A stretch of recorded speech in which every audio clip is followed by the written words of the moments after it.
Today I want to welcome Victor Roman to the show. Victor is known online as the rookie card specialist, and we're going to dig into a little bit about how he got that name or why rookie cards are so important to him. So, Victor, welcome to the show.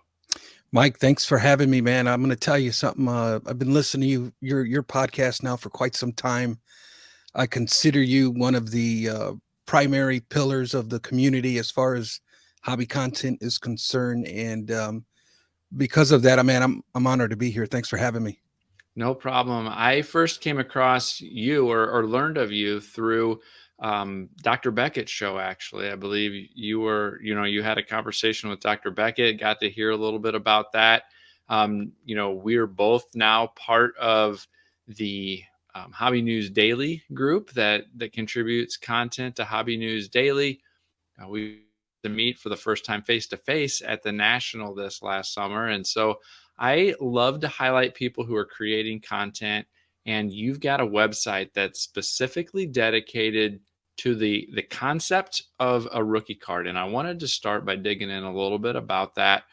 What prompted or what inspired you to want to dedicate an entire website to the concept or the idea of a rookie card? Yeah, for me, it was Mike. I had a 10-year layoff within the hobby between 2004 and 2014, and when I got back, I was dabbling in certain things and really reacclimating myself with the hobby. Right, so a lot of things had changed. There was a lot of things that were new to me. More specifically, breaking. That was something that didn't exist when I left in 2004. Uh, but when I started getting into it, I started to shop for rookie players that I enjoy watching.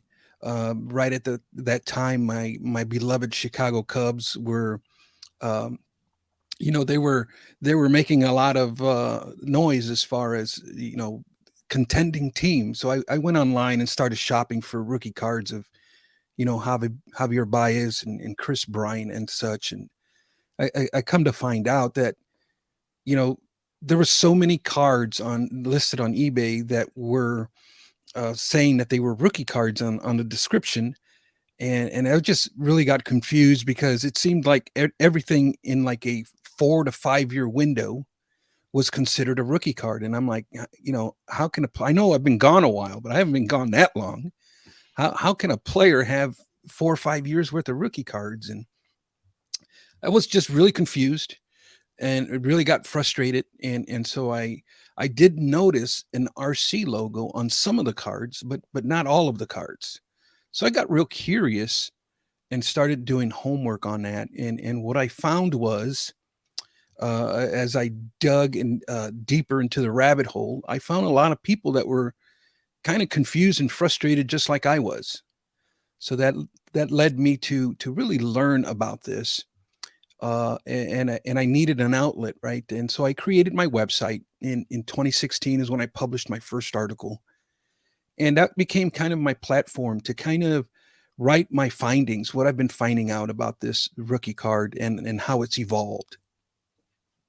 And so you've got on the website, if people go out to truerookiecards.com, they can see a kind of right off the bat, they can see a document that you've published that kind of provides what you call some guidelines for the rookie card. Yeah. How did you come up with that? Yeah, great question. That was the basis of my research. What I found was, there was a set of guidelines that I knew about back in the 80s and 90s, and that was always established by Beckett Publication, which was really considered, the Bible of the hobby for many, many years. And they always did a wonderful job at giving you or giving the hobby definitions, and they would write articles explaining certain things, and they really documented the evolution of the rookie card.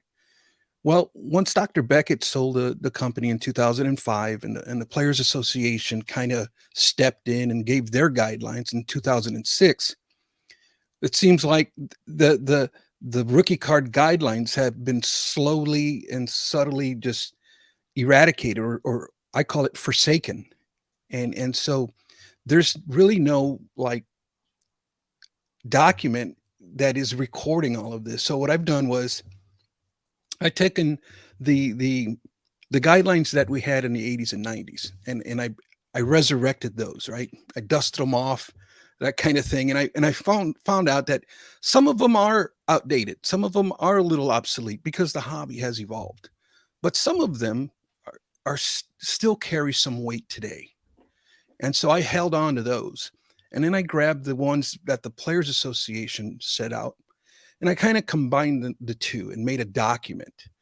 And at first I called it the 10 commandments of the rookie card, but that always seemed to be rub people the wrong way because number one, nobody likes rules, right? So I shouldn't say nobody, but the majority of people, it rubs them the wrong way when you say rules. But I ended up naming it Rookie Card Guidelines and Best Practices. And the guidelines are what the Players Association has established because they are the legal authority of the rookie card. And then the best practices are the current I guess, the current practices that the hobby still establishes and still holds on to. And, not everybody agrees. That's the problem. But what I have found, Mike, through my research is that we don't agree because there's no understanding. There's just a lot of ignorance as to what is and is not a rookie card. Many hobbyists that I know didn't even know that the Players Association stepped in 2006, and they've been hobbyists for 20, 30 years. And so there's just a lot of misinformation out there. There's not everything can be a rookie card. A player cannot have, or shouldn't, I should say, shouldn't have 3, 4, 5 years worth of rookie cards. We see, that RC logo is everywhere, Yeah, right? it Like is. we have it on every product line pretty much that the manufacturers offer. We have it on every insert, every parallel, every, version of a card. We have it on demand, online only cards. We have it on cards that come in packs. The card is everywhere. And sometimes it almost seems like the manufacturers are utilizing that rookie card logo as a way to sell more product and generate more interest in in some of these players' cards. Um, and I guess I wanted to say, first of all, what do you think about that proliferation of the rookie card logo? Many people will just say if it's got a rookie card logo on it, it's a rookie card. Yeah. Well, yeah. I think it's one of them things, right? It was mandated by the Players Association that a rookie card has to have an identifier. Okay. And I think in hindsight, that was a really good idea because before that, they were just putting these players into product earlier and earlier. They were actually, some of them were in the minor leagues, and they already were being placed in sets as rookie cards, and it was 2, 3, 4 years ahead of time. And so that really was frustrating a lot of people because the checklist were so rookie heavy, and a lot of these players never even made it to the major leagues, many of them. And so when they stepped in and gave some structure to it, I think it was much needed. But I think over time, the waters have been muddied per se, and they very slowly and very subtly have they started putting it in insert cards. They started putting that logo on subset cards, and it's just anything and everything is a rookie card nowadays. And I'm just trying to hold on to or establish some lines of clarity because with the amount of product that's being released, our ultra modern players today have anywhere between 2,500 and 3,200 cards of them created on any given year. And they put the rookie card logo on all 3,200 cards. And so as collectors, we say, well, which one should I get? Which one's better to get? Which one's the more popular one? Which one? And there's just a lot of, I don't know what to get. Yeah, and so I guess one could also, also ask, and maybe this is kind of a part A and part B question, but in the past, you could use these guidelines and you could filter it down to the one or two or maybe three cards that were the rookie card of some of these players from the 80s and earlier, right? Mhm. Um, Today, like you said, there's so many cards that are out there. How can somebody utilize your site to help them filter that down and help them navigate that down? I guess that's part A of my question. Yeah, yeah, great question. Well, I end up presenting it this way. I take the cards that are in question, right? And I filter them through the guidelines that I have written down that document. And once I do that, well, now I funnel them into 4 separate categories. And that is pre-rookie card, a true rookie card, a rookie year card, and post-rookie theme. And by looking at the guidelines and filtering the cards through there, we have a way of categorizing. And that categorization is like an additional layer of identification, but I feel it gives us lines of clarity. Like a lot of our prospect cards do not have the rookie card shield, and they shouldn't because legally they're not allowed to because they're not in the major leagues yet. So that's how come I categorize those cards as pre-rookie cards. Now, the true rookie cards are the ones that fully comply with the guidelines, meaning it's licensed by both leagues. It comes in pack form. It's got the identifier, those sorts of things. Well, if a card complies with that part of the guidelines, then it's a true rookie card.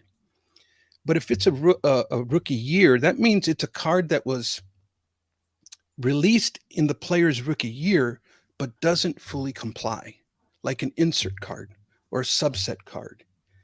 Those, to me, now this is how I categorize them, Mike. And I know not this isn't a popular opinion, but it does make sense to a lot of other people as well. It's I mean the there is a stark, some people agree and some people don't agree, but those types of cards I categorize them as rookie year. And then you have cards that are come afterwards that have an element in the design that signifies rookie. And a lot of people think, especially the novice collectors, they think that a second and third year card, just because there's a element that's a design element that says rookie, they actually think that those are rookie cards. But technically and officially, they are not. So I categorize those as post rookie theme. You follow Okay. me? Yep. So you've got, if people go out there, you can kind of see a subset of players from some of the different sports and some of the modern stars, where you've kind of broken down that analysis for a handful of players, and you can kind of see the cards that fit your criteria for certain players. How often do you go in and add new players to kind of the posts or the player specific articles that you've got?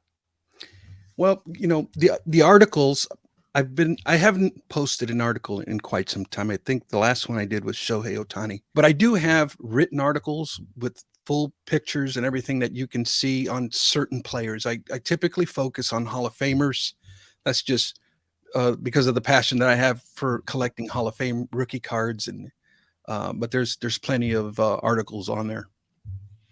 So I was also wondering, we've talked about how there was a lot of confusion. We've talked about the use of the RC logo on all kinds of stuff.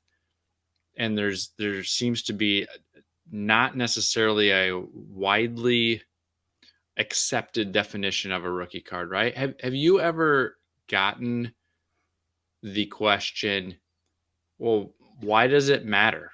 If the market is going to accept this as a rookie card, then it's going to be a rookie card. What's it matter if there's a specific rule? Is that something that people have kind of asked you or pushed back on you, or the guidelines and the best practices that you're sharing? Is that something that all has come up? Oh my goodness, yes, Mike. Yeah, that's a seems to be the main question. Uh, and some people get it, and some people don't. Okay, but it's one of them things. Um, where I constantly preach that the rookie card needs reform. Well, why does it need reform? Well, the first one is because of the eBay listings, right? It's the wild, wild west out there. It's anything and everything is a rookie card, and technically they're not all rookie cards are created equal. That's another reason. But also, I have found that the industry even can't define what a rookie card is anymore. If you go ask certain industry leaders what their definition, or your company, what's your company's definition of a rookie card, you're going you're going to get a wide variety of answers if they even dare to answer the question. But also, the rookie card guidelines that are out today is just too loose. It's just too loose. Now, I'm not a big fan of having a narrow definition of a rookie card. I don't think going back to the 80s and 90s is the answer. But I don't think that having a very broad definition of a rookie card is good either. So I just think it's time for the rookie card to evolve once again. It always has evolved, but it's been documented. Now we have a almost 20-year span where it hasn't evolved, and I just think that we need to narrow this definition down, bring some boundaries and some lines of clarity, so that we're all functioning on the same page. You shared that the confusion of trying to track down some of these Cubs rookie cards when you came back was one of the inspirations for creating the site. What is it about the rookie card in general, though, that is so? Why are you so passionate about the idea of a rookie card in general? There's a lot of other cards that you can collect, and Yeah. I agree that clarity is something that could be used, but why rookie cards at all? Why is that the thing that you have become so passionate about? Yeah, I think it's Mike. It's just my upbringing, right? I started collecting in 1981 as a 10-year-old boy, and by 1984 there was a rookie card boom, and I was heavily involved in that rookie card boom, and all through the 80s it was. The rookie card has always been a part of my collecting journey. It has always been the focal point of my collecting.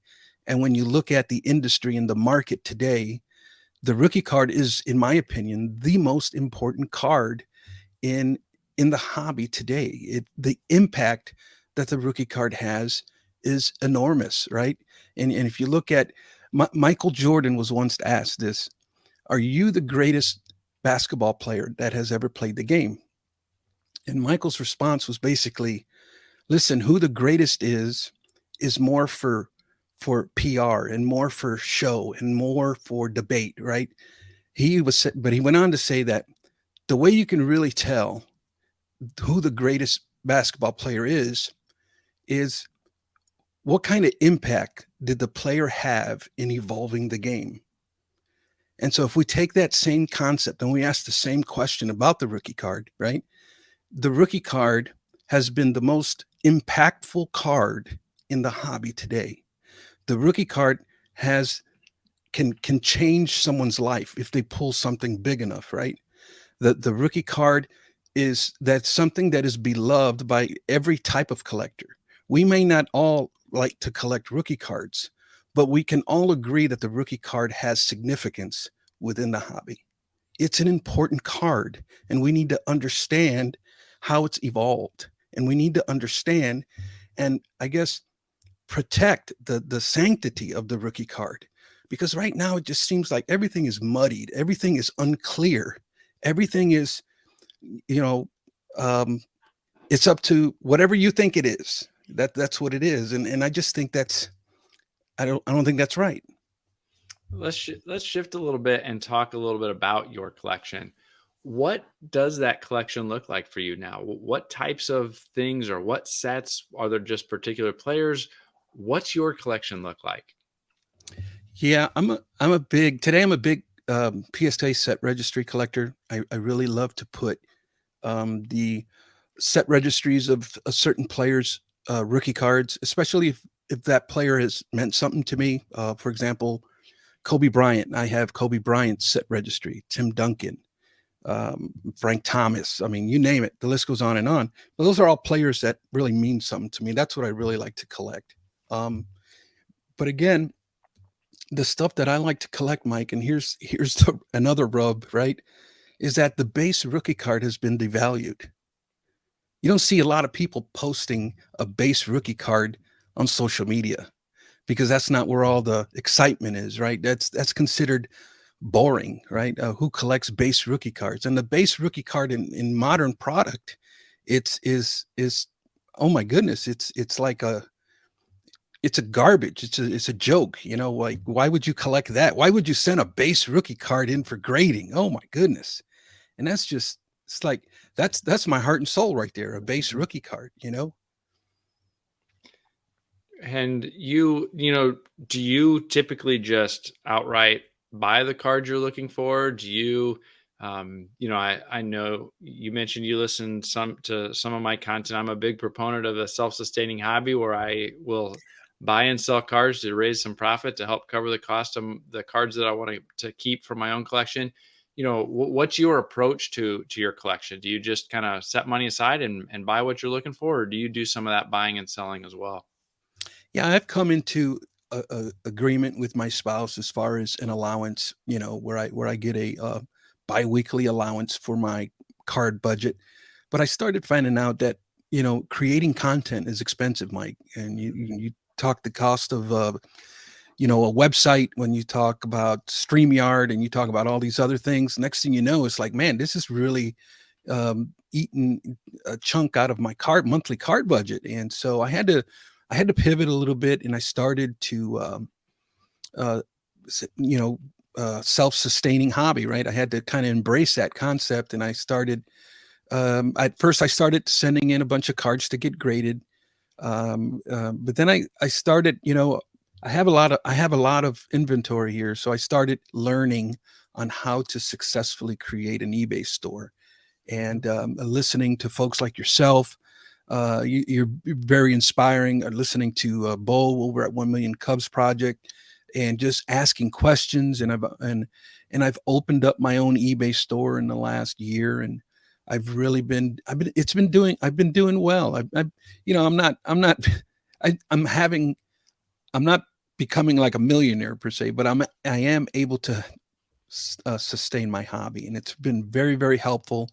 And I've learned so much from so many of you, and I just put it into action, right? I just applied what you guys have been teaching, and it's working. Where else, you know, we talked about the website, we talked a little bit about how we are both writing now for Hobby News Daily. Where else do you create content or share ideas and share your collection? Yeah, I have a podcast on Spotify and Apple, Victor the Rookie Card Specialist, and I also have a YouTube channel, Victor the Rookie Card Specialist. Or you can find me at true_RCS. Very cool. And how long have you been doing those the website um and the pod or the podcast? How long has that been going on?